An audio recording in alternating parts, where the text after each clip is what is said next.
उस रात हवा कुछ अलग थी, न ठंडी न गर्म, बस भारी, जैसे किसी अदृश्य शक्ति का भार पूरे वातावरण पर छा गया हो। पेड़ों की पत्तियां बिना हवा के ही काँप रही थीं, कुत्ते बिना कारण रो रहे थे, और आकाश में बादल ऐसे घूम रहे थे जैसे किसी अदृश्य युद्ध की तैयारी हो रही हो। उसी रात तू जाग रहा था। तेरे मन में अजीब सी बेचैनी थी, ना कोई दुःस्वप्न, ना कोई आवाज, बस दिल के भीतर कुछ टूट सा रहा था। तू बार बार करवट बदल रहा था, पर नींद तेरे पास आने से डर रही थी। अचानक तेरे कमरे की हवा ठंडी हो गई, दिए की लौ बिना हवा के ही डगमगा गई। और तभी, डर मत मेरे बच्चे। यह आवाज कानों से नहीं, सीधे आत्मा से टकराई।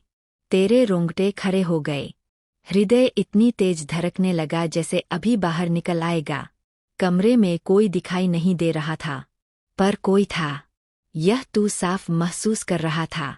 फिर वही आवाज गूंजी, भारी, गंभीर, प्राचीन और असीम शक्ति से भरी हुई। तू मुझे पुकारता रहा, आज मैं स्वयं तेरे पास आई हूँ। तेरे सामने हवा में लाल आभा बनने लगी, अंधकार उसी के चारों ओर सिमटने लगा।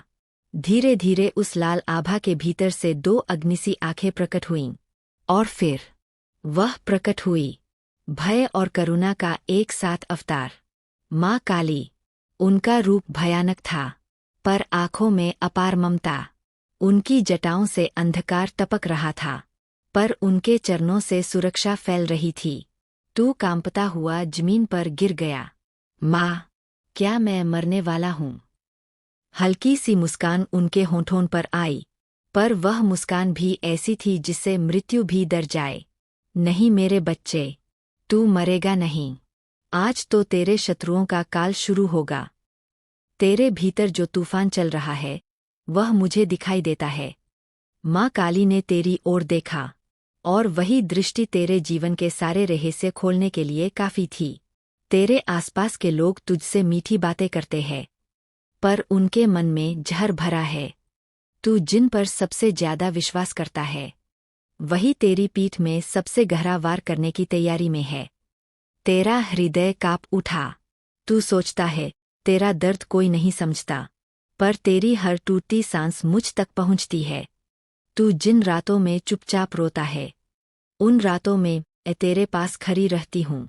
कमरे का अंधकार और गहरा हो गया, दिए की लौ अब नीली पड़ने लगी। आज मैं इसलिए आई हूँ, क्योंकि अब तू सह